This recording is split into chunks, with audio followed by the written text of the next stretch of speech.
الحمد لله الذي لا إله إلا هو المتوحد في الجلال.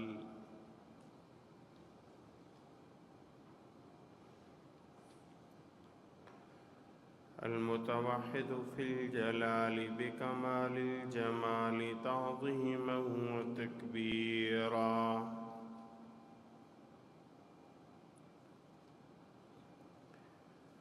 المتفرد بتصريف الأحوال.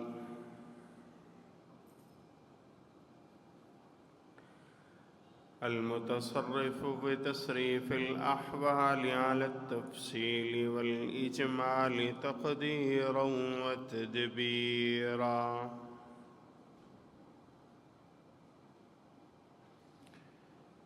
المتعالي بعظمته ومجده الذي أنزل الفرقان على عبده ليكون للعالمين نذيرا.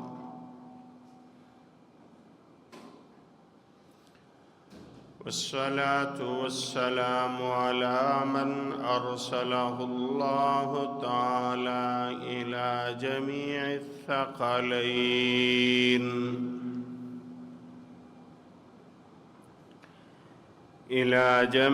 الثقلين، الإنس والجن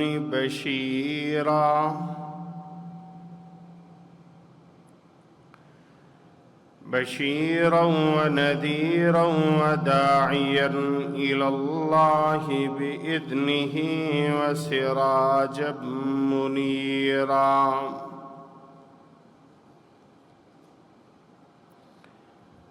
وعلى آله وصحبه وأهل بيته وسلم تسليما كثيرا.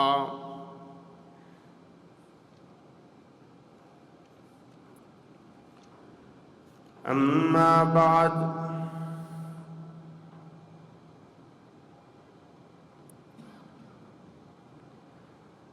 فقال الله تبارك وتعالى في كلامه المجيد وفرقانه الحميد: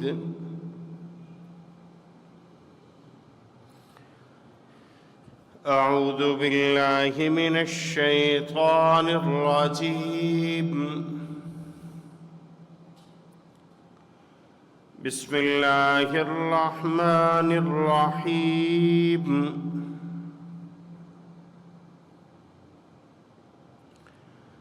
وقضى ربك ألا تعبدوا إلا إياه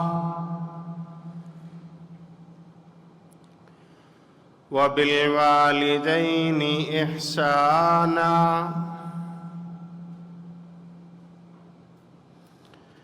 إما يبلغن عندك الكبر أحدهما أو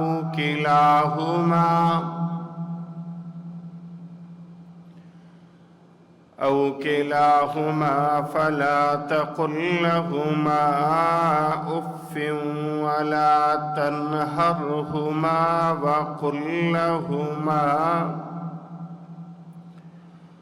وقل لهما قولا كريما.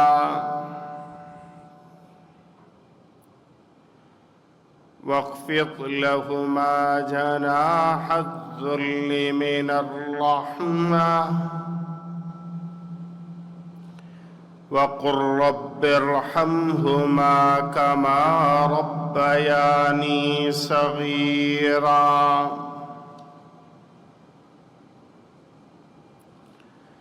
صدق الله العظيم. اللهم صل على محمد وعلى آل محمد كما صليت على إبراهيم وعلى آل إبراهيم إنك حميد مجيد. اللهم بارك على محمد وعلى آل محمد كما باركت على إبراهيم وعلى آل إبراهيم إنك حميد مجيد.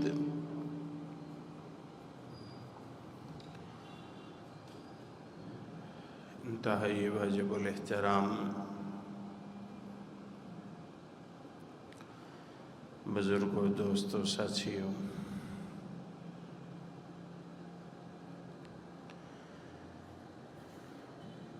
1446 ہجری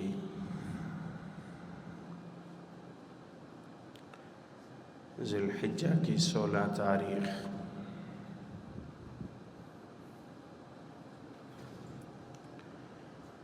نماز جمعہ کی ادائیگی کے لیے ہم یہاں موجود ہیں.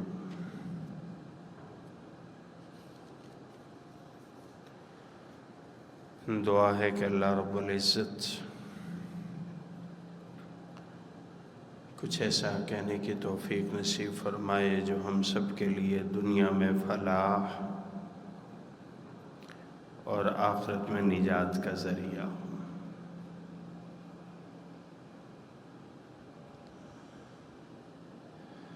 آپ میں سے بہت سارے ساتھیوں کا علم میں ہے کہ ہماری والدہ محترمہ کا انتقال ہوا اور کل ہم نے ان کی نماز جنازہ ادا کی. تمام سامعین سے درخواست ہے کہ اپنی دعاؤں میں انہیں یاد رکھیے. اللہ رب العزت ان کے درجات بلند فرمائے اور آخرت کی منازل آسان فرمائے.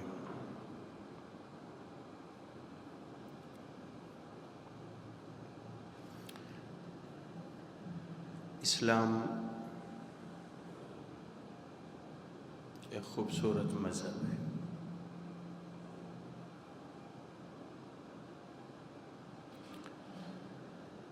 اس نے ہمیں زندگی کے ہر موڑ پر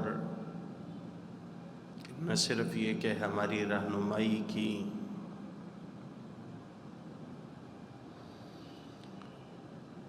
بلکہ قدم قدم پر یوں لگتا ہے جیسا کہ اسلام ہمیں ہاتھ پکڑ کر کسی طرف لے کر جاتا ہے کہ تمہارے لیے منزل اس طرف ہے، تمہارا راستہ یہ ہے، تم نے اس طرف جانا ہے.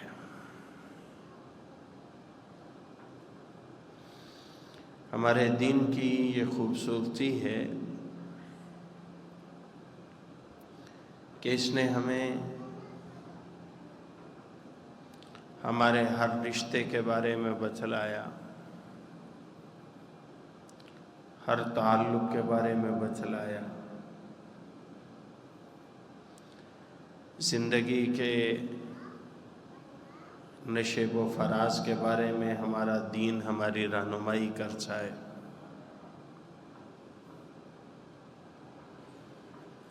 ہر اونچ نیچ میں ہمیں اپنے قرآن اور اپنے نبی کے فرمان سے ہدایات مل جاتی. وہ لوگ بڑے خوش قسمت ہوتے ہیں جو دین کی ان تعلیمات کو نہ صرف یہ کہ سیکھتے ہیں، سمجھتے ہیں، بلکہ اپنی زندگیوں میں اتارنے کی کوشش کرتے ہیں.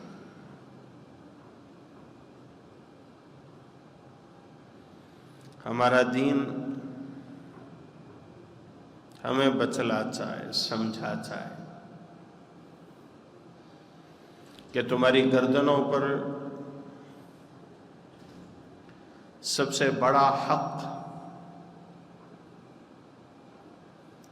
اللہ کی ذات کا ہے. وَقَضَىٰ رَبُّكَ أَلَّا تَعْبُدُوا إِلَّا إِيَّاهُ عبادت اللہ کا حق ہے۔ یا ایھا الناس اعبدوا ربکم، اپنے رب کی عبادت کرو، الذی خلقکم والذین من قبلکم،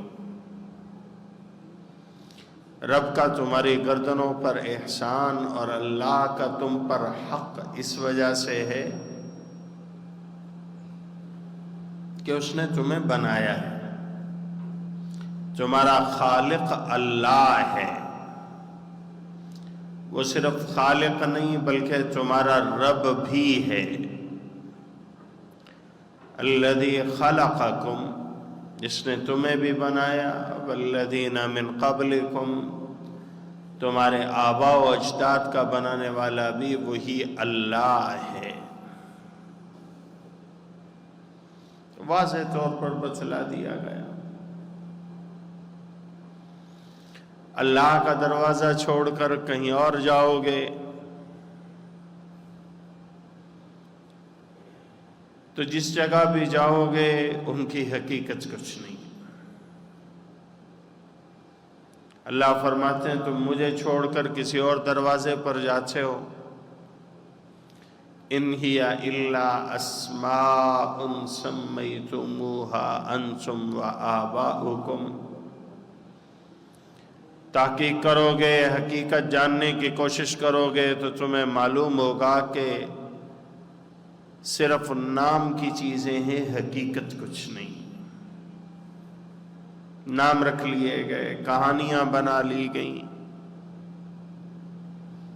حقیقت کچھ نہیں ہے۔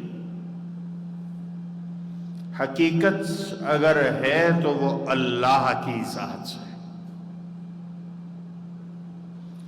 حقیقت اگر ہے تو وہ صرف اور صرف اللہ ہے۔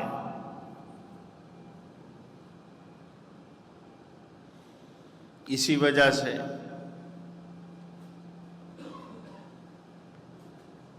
کچھ لوگوں نے اپنا یہ عقیدہ بنا لیا کہ حقیقی وجود صرف اللہ کا ہے، وحدت الوجود کے قائل ہو گئے کہ اللہ کے علاوہ کسی کا کوئی وجود نہیں۔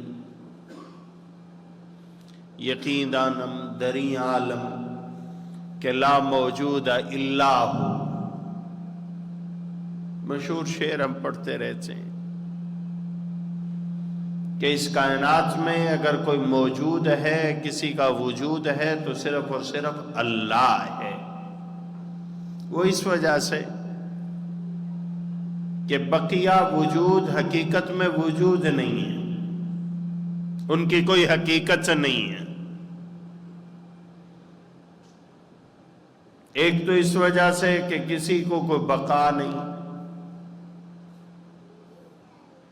ہر ایک چیز نے فنا ہونا ہے، ہر ایک نے اس دنیا سے رخصت ہونا ہے۔ کائنات کی اس دنیا کی کوئی چیز بھی ایسی نہیں، صرف انسان اور صرف جاندار نہیں بلکہ اس کائنات کی کوئی بھی چیز اپنا ہمیشہ کا وجود نہیں رکھ سکتی۔ کل من علیہا فان، ہر ایک پر فنا ہے، کسی نے ہمیشہ نہیں رہنا۔ مشہور شعر ہے کہ لو کانت الدنیا تدوم لواحد لکان رسول اللہ فیہا مخلجا،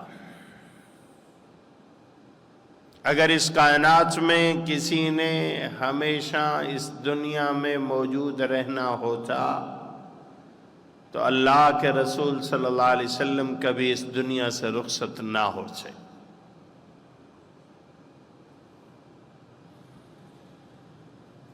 فرمایا وَقَضَىٰ رَبُّكَ أَلَّا تَعْبُدُوا إِلَّا إِيَّاهُ،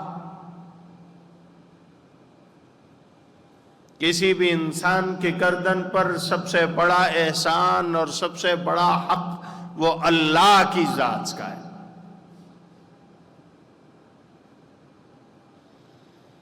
اللہ کے علاوہ کوئی ہستی ایسی نہیں کہ جسے اس مقام پر رکھا جا سکے۔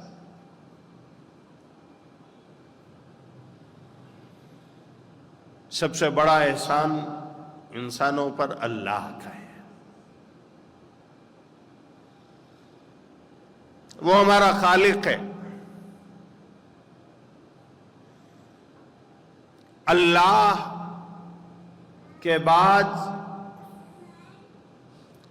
ہمارے وجود میں، ہمارے اس دنیا میں آنے کا اور ہمارے اس وجود کا دو حصوں میں تعلق بن جاتا ہے۔ ایک ہمارا جسمانی وجود ہے اور ایک ہمارا روحانی وجود ہے۔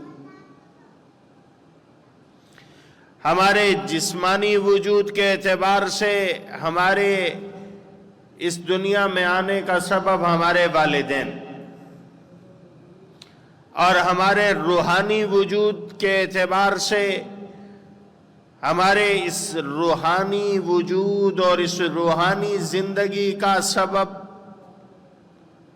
وہ انبیاء کرام اور بالخصوص ہمارے آقا حضرت محمد مصطفیٰ احمد مجتبیٰ صلی اللہ علیہ وسلم۔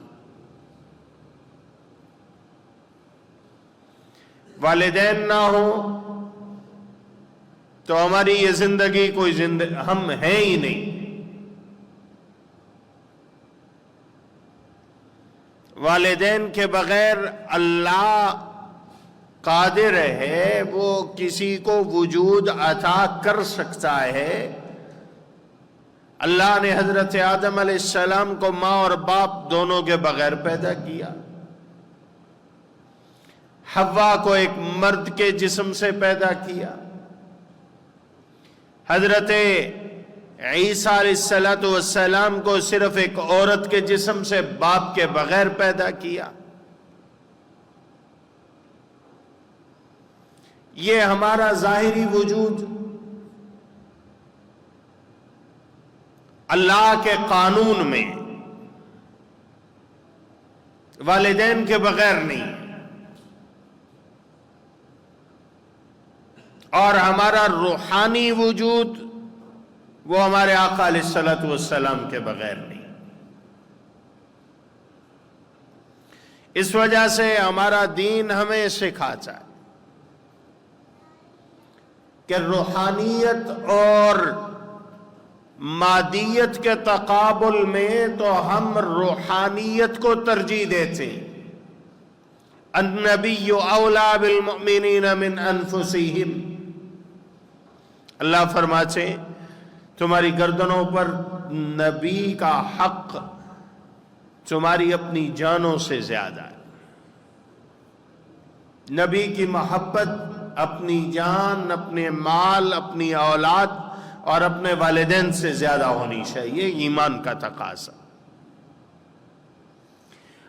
اور اس کے بعد والدین، ماں اور باپ، اللہ نے اپنے حق کے بعد ان کا حق ذکر کیا۔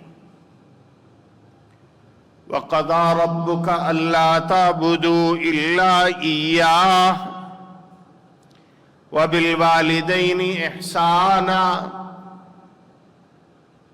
تیرے رب کا فیصلہ ہے، عبادت اللہ کی کرنی ہے، اور یہ بھی رب ہی کا حکم ہے کہ والدین کے ساتھ احسان کا معاملہ کرنا، اچھائی کا معاملہ کرنا، عمدگی کا معاملہ کرنا ہے۔ والدین کا احترام اور ان کی قدر اور ان کی بات ماننا، یہ ہمارا دین ہمیں سکھاتا ہے۔ سورہ الاحقاف میں اللہ فرماتے ہیں وَوَصَّيْنَا الْإِنسَانَ بِوَالِدَيْهِ إِحْسَانًا، ہم نے انسان کو یہ وصیت کی، یہ ایک مضبوط حکم دیا ہے والدین کے بارے میں کہ ان کے ساتھ تم نے اچھائی کرنی، اور پھر خاص طور پر والدہ کا ذکر کیا کہ حملتہ امہ کرہا ووضعتہ کرہا، کہ ماں تو وہ ہے کہ جس نے تمہیں اپنے پیٹ کے اندر بڑی مشقت سے اٹھایا، تمہیں جنم دیا تو مشقت سے جنم دیا، تم ماں کے پیٹ میں آئے تو ماں نے تمہاری وجہ سے مشقتیں برداشت کرنا شروع کی، اور یہ سلسلہ ماں کی زندگی کے آخر تک چلتا رہتا ہے۔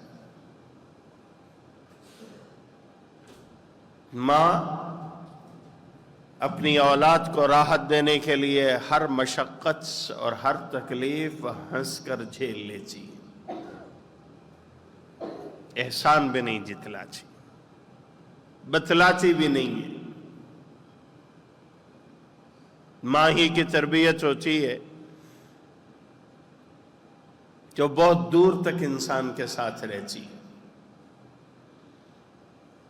عربی میں کہتے ہیں الام اول مدرسہ، انسان کی پہلی درسگاہ ماں کی گود ہے۔ اللہ رب العزت قرآن کریم میں رشتوں کا جہاں تذکرہ کرتے ہیں تو باقی رشتوں کا تذکرہ ذی القربہ کے لفظ کے ساتھ ہے، قریبی رشتہ دار۔ کچھ احکام بتلاتے ہوئے کچھ رشتوں کے نام قرآن کریم کے اندر آئے ہیں، لیکن خاص طور پر ماں اور باپ کا تذکرہ قرآن بار بار کرتا ہے۔ رسول اللہ صلی اللہ علیہ وسلم نے بھی کیا۔ ایک صحابی نے پوچھا من احق الناس بحسن صحابتی یا بحسن صحبتی، لوگوں میں سب سے زیادہ میں کس کے ساتھ زندگی میں اچھا سلوک کروں اور اچھے انداز میں کس کے ساتھ وقت گزاروں؟ من احق الناس، سب سے زیادہ حق لوگوں میں کس کا ہے؟ فرمایا امک، تمہاری اماں کا، ماں کا۔ اس نے پوچھا ثم من، ماں کے بعد کس کا ہے؟ فرمایا امک، پھر بھی ماں کا۔ اچھا پھر کس کا ہے؟ فرمایا پھر بھی ماں کا۔ پھر کس کا ہے؟ پھر تمہارے ابا کا ہے۔ تو اللہ رب العزت اور اللہ کے رسول صلی اللہ علیہ وسلم ہمیں ان رشتوں کی قدر بتلا رہے ہیں اور ان رشتوں کا احترام سمجھا رہے ہیں۔ وجہ یہ ہے کہ ہمیں یہیں سے ملتا ہے اور بہت کچھ ملتا ہے۔ چلنا ہم یہیں سے سیکھتے ہیں، اٹھنا بیٹھنا ہم یہیں سے سیکھتے ہیں، کھانا پینا ہم یہیں سے سیکھتے ہیں، بولنا ہم یہیں سے سیکھتے ہیں۔ اور ایک مسلمان ماں اپنے بچے کو سکھاتی ہے، جب بچہ بولنے لگتا ہے تو سب سے پہلے اپنے بچے کو اللہ کا نام سکھاتی۔ ایک مسلمان باپ جب بچہ پیدا ہوتا ہے تو اس کی کوشش ہوتی ہے کہ میرے بچے کے کان میں سب سے پہلی آواز اللہ اکبر کی جائے۔ مسلمان ہونے کے ناطے ماں باپ کا ہم پر یہ سب سے بڑا احسان کہ ہمارے والدین نے جب ہم سننے کے قابل ہوئے تو ہمارے کانوں میں سب سے پہلی آواز اللہ کے نام کی ڈالی۔ جب ہم بولنا شروع ہوئے تو ہمیں سب سے پہلے اللہ کا نام سکھایا۔ اس لیے اللہ نے اپنے حق کے بعد والدین کا حق ذکر کیا۔ وَقَضَىٰ رَبُّكَ أَلَّا تَعْبُدُوا إِلَّا إِيَّاهُ وبالوالدین احسانا اما یبلغن عندک الکبر احدہما او کلاہما. اللہ فرماتے ہیں اگر والدین میں سے کسی ایک کا یا دونوں کا بڑھاپا تمہیں ملے. ایسا تک بچلایا بڑھاپے میں انسان کمزور ہو جاتا ہے. جس طرح ایک بچہ بچپن کے اندر جن کیفیات میں اور جن حالات سے گزرتا ہے، جس کمزوری سے گزرتا ہے، جس نفسیاتی کیفیت سے بچہ گزرتا ہے، بڑھاپے کے اندر ایک انسان بھی اسی کیفیت میں آ جاتا ہے. اللہ فرماتے ہیں وَمَن نُعَمِّرْهُ نُنَكِّسْهُ فِي الْخَلْقِ. جسے ہم لمبی زندگی دیتے ہیں تو پھر ایک وقت کے اندر آ کر وہ کمزور ہو جاتا ہے، اپنی تخلیق میں اس کیفیت میں پہنچ جاتا ہے جس کیفیت سے اس کی ابتدا ہوئی تھی. والدین کا بڑھاپا کچھ لوگوں کو بوجھ محسوس ہوتا ہے. والدین کا بڑھاپا، ان کی پیرانہ سالی اور ان کی بیماریاں اور ان کی تکلیفیں کچھ لوگوں کو بھاری لگتی ہیں. اللہ رب العزت ارشاد فرماتے ہیں کہ اگر یہ بڑھاپے کے اندر پہنچیں اور تمہیں ملیں تو یہ رب کا حکم ہے کہ فَلَا تَقُلْ لَهُمَا اُفْ. ان کے سامنے کبھی ناگواری کا اظہار نہ کرنا، اف نہ کہنا. وَلَا تَنْهَرْهُمَا. بچوں کو تو انسان ڈانٹ بھی لیتا ہے،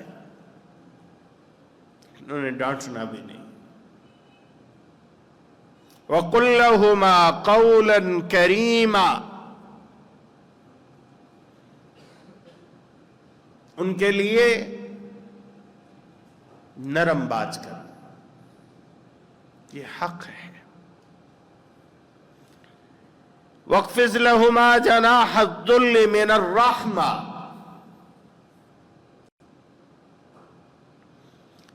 اپنے آپ کو اپنے والدین کے سامنے بچھائے رکھو.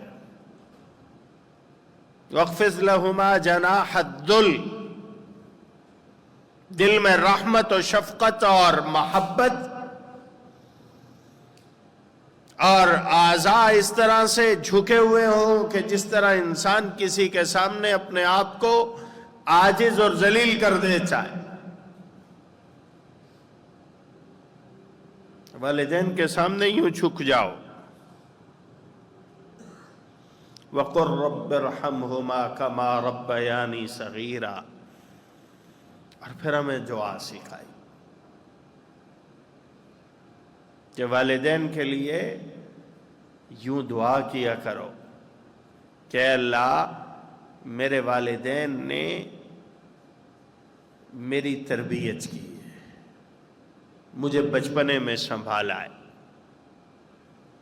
اے اللہ میں اس لیے تجھ سے دعا کرتا ہوں ارحمہما. اللہ تو بھی ان پر رحم فرما، تو ان پر اپنی رحمتوں کا نزول فرما. یہ قرآن کریم کی سکھائی ہوئی بات ہے. ہماری بدقسمتی یہ ہے کہ جب ہمیں یہ نعمت میسر آتی ہے تو ہم بھول جاتے ہیں، رب کا حکم بھی بھول جاتے ہیں. ہم سے نعمتوں کی ناقدری ہوتی ہے، ناشکری ہوتی ہے، اور جب یہ نعمت چھن جاتی ہے سائبان اٹھ جاتا ہے، دعاؤں کے یہ دروازے بند ہو جاتے ہیں، یہ رحمت و تربیت کا یہ مظہر جب باقی نہیں رہتا تو پھر ہمیں افسوس ہوتا ہے جب ہم موقع گنوا بیٹھتے. حقیقت یہ ہے کہ ماں اور باپ کا رشتہ ایک ایسا رشتہ ہے جو کبھی ٹوٹ نہیں سکتا، جو کبھی ختم نہیں ہو سکتا. اس لیے ہماری شریعت کا حکم یہ ہے کہ رب کے بنائے ہوئے یہ رشتے ایسے ہیں کہ کوئی توڑنا بھی چاہے تو نہیں توڑ سکتا. ہاں، آپ اخبارات میں بعض خبریں پڑھتے ہیں، لوگوں کے اشتہارات آتے ہیں کہ جی فلاں نے اپنے بیٹے کو عاق کر دیا ہے. ہماری شریعت میں عاق کا کوئی تصور نہیں ہے. یہ ایک ایسا رشتہ ہے جو کبھی ختم نہیں ہوتا.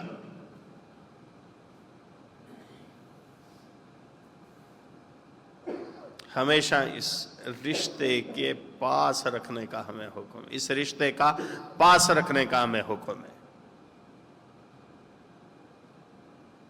رسول اللہ صلی اللہ علیہ وسلم نے ماں کی خدمت کے لیے صحابہ کو جہاد اور حج میں جانے سے بھی روک دیا تھا. ایسی روایات ہمیں ملتی.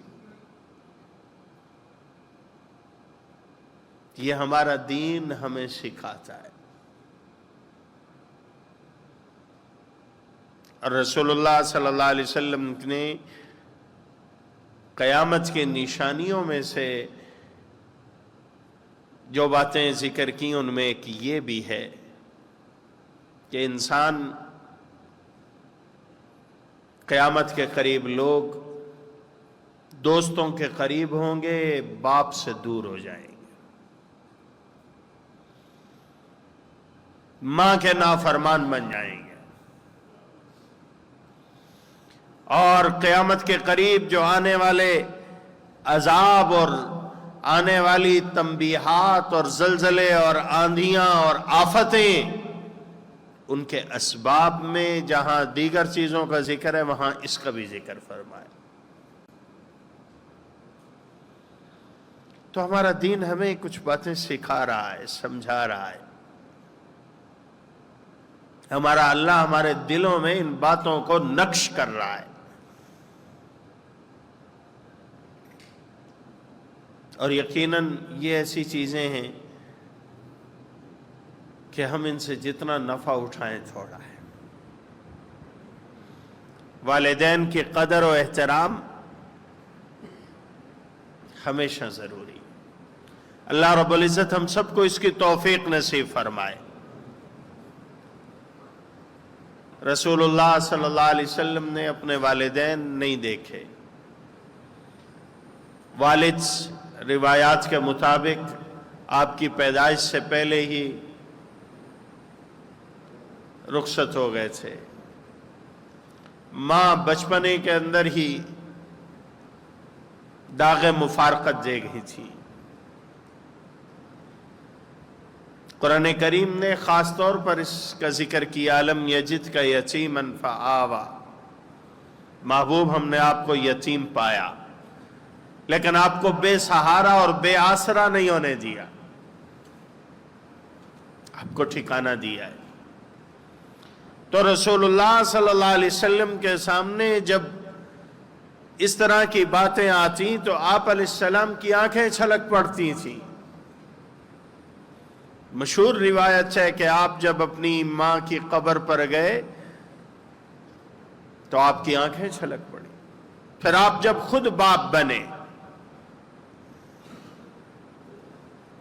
اور آپ کی آنکھوں کے سامنے آپ کی اولاد میں آپ کی بیٹیاں اور آپ کے بیٹے جب دنیا سے رخصت ہوئے، جب حضرت ابراہیم آپ علیہ السلام کے سب سے چھوٹے بیٹے رخصت ہوئے تو آپ علیہ السلام نے اس موقع پر وہ خوبصورت جملہ ارشاد فرمایا کہ القلب یحزن والعین تدمع ولا نقول بلساننا الا ما یرضی به ربنا. کہ دل بڑا غمگین ہے، آنکھیں بھی بہت آنسو بہا رہی ہیں، لیکن ہم زبان سے وہ کہیں گے جس سے ہمارا رب خوش ہو جائے. ہماری زبان پر کوئی شکوہ نہیں آئے گا، شکایت نہیں آئے گی، اللہ کے کسی فعل پر، اللہ کی کسی حکمت پر اعتراض نہیں ہوگا. اللہ کے لکھے ہوئے کو ہم غلط نہیں کہیں گے. وَلَا نَقُولُ بِلِسَانِنَا إِلَّا مَا يَرْضَى بِهِ رَبُّنَا. رب کا یہ قانون ہے، رب کا نظام ہے. کوئی اس دنیا میں آتا ہے، کوئی اس دنیا سے جاتا ہے، لیکن وہ لوگ بڑا اجر پاتے ہیں جو ان نعمتوں سے اور ان احکامات سے اپنی آخرت سنوارتے ہیں. اس لیے رسول اللہ صلی اللہ علیہ وسلم نے حضرت جبرائیل کی اس دعا پر آمین کہا تھا. حضرت جبرائیل نے بد دعا کی تھی نا کہ اس آدمی کے لیے بڑی تباہی ہو جس نے اپنے والدین کو یا والدین میں سے کسی ایک کو بڑھاپے میں پایا اور پھر بھی جنت حاصل نہیں کر سکا. یہ بندہ تباہ و برباد ہو جائے. تو رسول اللہ صلی اللہ علیہ وسلم نے اس پر آمین فرمایا تھا. تو ہمارا دین ہمیں والدین سے محبت بھی سکھاتا ہے. ہمارا قرآن ہمیں والدین کا احترام بھی سکھاتا ہے. ہمارے رسول صلی اللہ علیہ وسلم کی سنت، آپ کی شریعت اور آپ کے احکامات جہاں ہمیں اولاد کی فکر کرنا سکھاتے ہیں، وہیں پر ہمیں یہ بھی سکھاتے ہیں کہ اپنے والدین کی قدر کریں، ان کا احترام کریں، انہیں خوش رکھیں، ان کی خدمت کریں، انہیں راضی رکھیں اور ان کے لیے دعا کرتے رہیں. حضرت ابراہیم علیہ السلام کی دعاؤں میں جہاں اولاد کے لیے دعائیں ہیں، وہیں والدین کے لیے بھی ہیں. حتیٰ کہ قرآن یہ کہتا ہے کہ ابراہیم نے اپنے ابا کے لیے، آزر کے لیے، ان کے مشرک ہونے کے باوجود دعا کی، اور اس وجہ سے کی کہ ان سے وعدہ کرائے تھے کہ میں تمہارے لیے دعا کروں گا.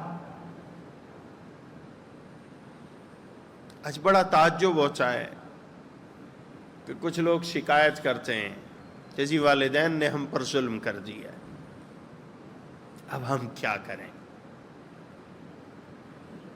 ہمارے لیے حکم یہی ہے، والد ناراض بھی ہو، والدہ ناراض بھی ہو، تب بھی ہم نے انہی کو ہی منانا ہے، اس لیے کہ یہ ایسا رشتہ ہے جس کا کوئی بدل نہیں ہے. اللہ رب العزت نے یہاں تک فرمایا ہے کہ وَإِن جَاهَدَاكَ عَلَىٰ أَن تُشْرِكَ بِي مَا لَيْسَ لَكَ بِهِ عِلْمٍ، اگر والدین تمہیں شرک پر بھی مجبور کرتے فَلَا تُطِعْهُمَا، اب ان کی بات تو نہیں ماننی لیکن ان کی بے ادبی بھی نہیں کرنی. وَصَاحِبْهُمَا فِي الدُّنْيَا مَعْرُوفًا، دنیا کی زندگی تو قاعدے کے مطابق ہی گزارنی، ان کے ساتھ اس صورت میں بھی بے ادبی نہیں کرنی. ہم میں سے جن کے والدین زندہ ہیں، اللہ ان کی قدر کرنے کی توفیق نصیب فرمائے، خدمت کرنے کی توفیق نصیب فرمائے. اور جن کے والدین اس دنیا سے جا چکے ہیں تو ہم پر حق ہے کہ ہم ان کے لیے دعائیں کرتے رہیں. اللہ ان کی قبروں کو ٹھنڈا فرمائے، ان کی آخرت کی منازل آسان فرمائے. والدین کے لیے سب سے قیمتی چیز ان کی اولاد کا نیک ہونا ہے. اولاد نیک ہو جائے یہ والدین کے لیے سب سے بڑا تحفہ ہے. ان کے اس دنیا سے جانے کے بعد ان کے لیے سب سے بڑا تحفہ اولاد کا نیک ہو جانا ہے. ایسے لوگ کہتے ہیں نا کہ کیا ہوگا جب وہ اس دنیا سے چلے گئے، تو اب ہم ان کے لیے کیا کر سکتے ہیں؟ بھائی خود نیک بن جاؤ. ہماری نیکی ہمارے والدین کے لیے بھی تحفہ ہے، ہماری نیکی ہماری اولاد اور ہماری نسلوں کے لیے بھی تحفہ ہے. دونوں چیزیں. ہم نیک بن کر جب والدین کے لیے دعائیں کرتے ہیں تو ان کی قبر ٹھنڈی ہوتی. ہم نیک بن کر حلال کمائی کی کوشش کرتے ہیں اور حرام اور مشتبہ چیز سے بچتے ہیں، خود بھی بچتے ہیں، اولاد کو بھی بچاتے ہیں، تو ہماری نسلیں بھی نیک ہوتی ہیں، ان کی زندگیاں بھی سنورتی ہیں. اللہ رب العزت ہم سب کو نیک بنائے، نیکیوں پر استقامت نصیب فرمائے. اللہ پاک ہم سب کو اپنے والدین کی قدر احترام کرنے والا بنائے، ان کے لیے دعائیں کرنے والا. اور میری والدہ سمیت، والد سمیت جن کے والدین اس دنیا سے جا چکے ہیں، اللہ پاک ان سب کی قبروں کو ٹھنڈا فرمائے. وآخر دعوانا الحمدللہ رب العالمین. درسقرآن.com